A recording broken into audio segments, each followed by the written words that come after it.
I heard a rumor that this recipe meant a lot to you.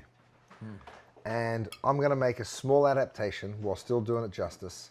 But you mentioned that your dad used to make Welsh Rarebit. Yeah. So I'm going to make it for you. Oh, every Sunday nights. Really? Yeah. What was special about it? The chef was special. Yeah. He was and just the greatest guy. I mean, meant the world to me. And even my darkest hours, which we talked about earlier, he was right there. Felt everything, every pain in my life. He felt worse than I did. Isn't that the most beautiful thing and terrible thing about being a parent? You know, in a way, it's harder when you're a kid. But when you've got your own kids, you look down and, you know, you take all their pain away if you could. Yeah. Well, what we do is we start off by just slicing some bread. Good quality, grainy, delicious bread. Do you also make that knife, by the way, or is this finally something you don't make? I'm glad you asked, Billy, because yes, it is a Japanese steel, straight, you know, samurai set. So what we do is we take some bread, just like that, and then we toast it, right? Okay. And then we're going to make the topping, because Welsh Rarebit, it's kind of like a gourmet grilled cheese. That's how I think of it. Yeah, delicious. So into a pan, we throw some butter. Okay. And a little flour.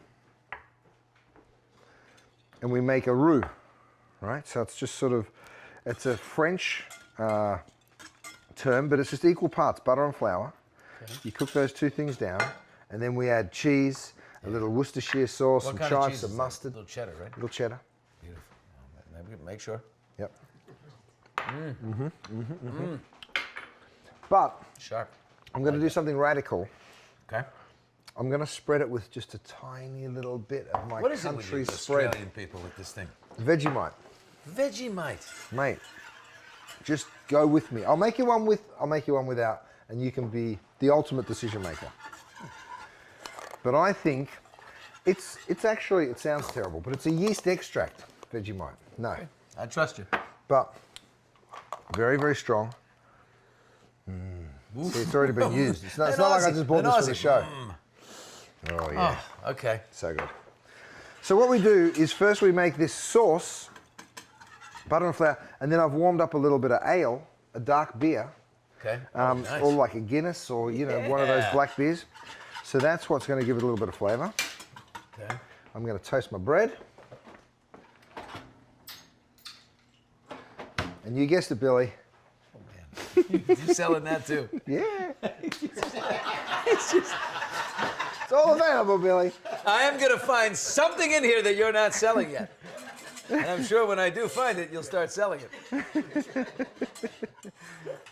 Dad was a real man of character. He was, when I was a kid, 7th grade, 8th grade, very, very young. We got caught with the little dime bags of weed.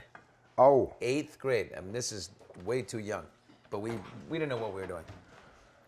And we found the little weed salesman, you know, with the little dime bags up on 86th Street, which is a busy crosstown street in Manhattan. And I left it out somewhere. I think I tried smoking it once, and it was just a disaster. My dad found it, and he lost it. Drugs were not okay with him, and weed was big. No, now it's legal. He went crazy on me, and he said, you have a character problem. Right. You need character building. And so the next day, he brought me down to the Phoenix House, which is a drug house in New York with addicts on the staircases and everything, and like serious heroin addicts. Right. And his little, you know, loafer-wearing little boy who found a dime bag, he walks in there and scared the bejesus out of me. He had lined up a counselor to scare me about drugs. And the next he said, the problem is you have no character. You need to build character.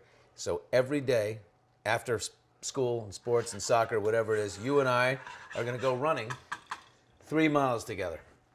And he came home from work every day for 6 weeks or 2 months. Really? And every day I was, you know, sore and bleeding from soccer or sports. And he said, put on your sneakers. I mean, just not today, man. I just said, nope. And out we went.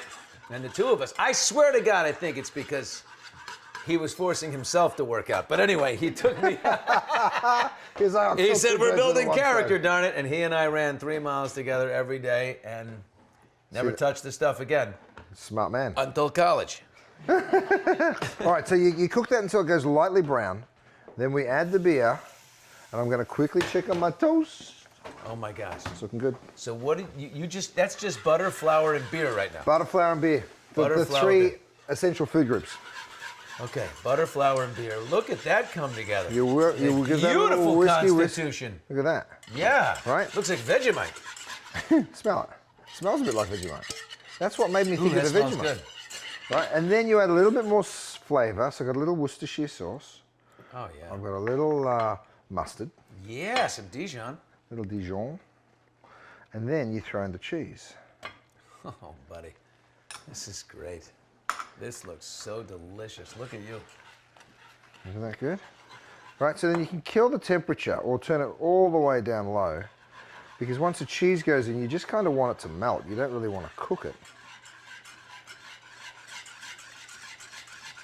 Oh, my gosh. And then we add our chives. Okay. Okay, here we go. Oh, woo! So I just toast This the is underside, great. right? And then the top part, you leave fresh. Then I go ahead. I know you think I'm mad. Watch this. Yeah. Just a tiny little lick. Everyone in America thinks you're mad. Just a tiny, tiny little lick of that Vegemite. And what would you say if someone said, what is Vegemite? How would you answer that question? You kind of don't want me to answer it because it's actually a yeast extract. I know that doesn't conjure up the taste buds. It's a terrible word. It's up there with yeast moist. Yeast and moist. Hopefully not in the same sentence. I think I said moist earlier. Now you said yeast. We've turned off the audience entirely. So what we do Oh, Curtis. is you put this good stuff Yeah. straight over the top. Oh my God. You can either mix the chives through it or you can sprinkle them straight over. Yeah. I'm going to actually... There's something very sexy about cooking. You can't stop. You just like, watch. Right? Right? The audience is with us going like this. You don't want it too thick. Then I put the chives on right at the end because I don't want them to... Soggy. Well, you don't want them to cook. You want them to Right. still sort of remain fresh. But Yeah. then I do give it another Ooh, little wipe. Just like that. this is so beautiful. I don't know if I want to eat it. Yes, you do. You just wait. Good cooking is you get down into the Gulf, boys, quietly right now. We're putting on the 18th green. You lower FM DJ voice. Yes, Okay, so that goes in. And now we Oh, you're broil going it. back in? Yeah, we broil. We broil. I'm going to tell you, if yours isn't as good as his, I'm going to let you know. You should. You Yeah. should. I'm sure it won't be. But even if I can just conjure up those memories and get close. Yeah, then I'll no, be hey, happy. listen, I'm very excited. This is incredible. It's ready. Here we go. Ding, ding, ding. Oh, baby. Oh, yeah. Does this bring back memories? Yeah, baby. Oh. I'm so excited. Stone, I'm so excited. I can't tell you. This is so awesome. Mate, I would put it on a plate. You know what? I will. Listen, even if this tastes like dog food, I want to say thank you because this is a very thoughtful thing you've done, and you're a great, great man. My pleasure. Now, wow. Oh, Dad, you'd love this. Oh my God. Oh, yeah. Sweet, thank you. Pleasure, mate. Vegemite's not too bad. And thanks for watching. Now, I hope you enjoyed it and I hope you want more because I've got plenty to give you. All you have to do is subscribe.